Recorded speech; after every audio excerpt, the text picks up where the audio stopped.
اللہ، محمد صلی اللہ علیہ وآلہ وسلم اور ان کی آل پر رحمت نازل فرما، اور اپنے کرم سے میرے ساتھ تفضل و احسان کی روش اختیار کر،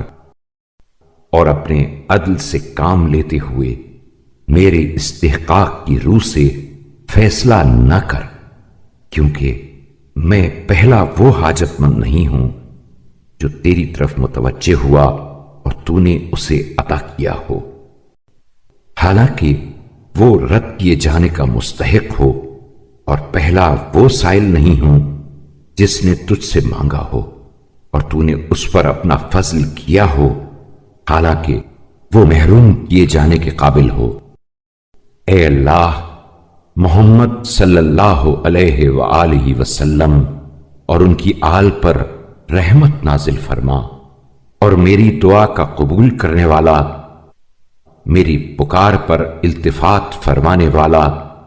میری عجز و زاری پر رحم کرنے والا،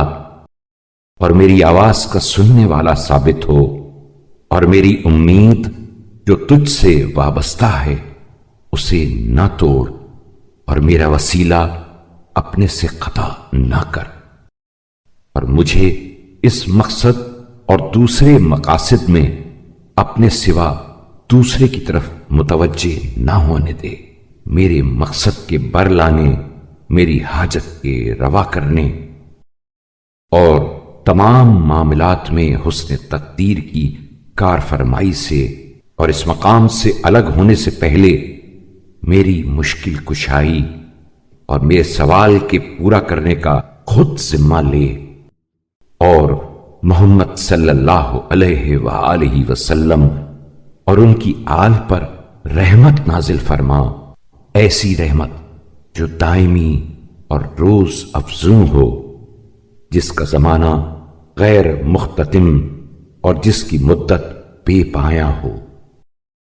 اور اسے میرے لیے معین اور مقصد برآری کا ذریعہ قرار دے۔ بے شک تو وسیع رحمت اور جود و کرم کی صفت کا مالک ہے۔ اے میرے پروردگار، میری کچھ حاجتیں یہ ہیں، اس مقام پر اپنی حاجتیں بیان کرو، پھر سجدہ کرو، اور سجدے کی حالت میں یہ کہو: تیرے فضل و کرم نے میری دل جمعی اور تیرے احسان نے رہنمائی کی، اس وجہ سے میں تجھ سے تیرے ہی وسیلے سے اور محمد صلی اللہ علیہ وآلہ وسلم وآل محمد علیہ السلام کے ذریعے سے سوال کرتا ہوں کہ مجھے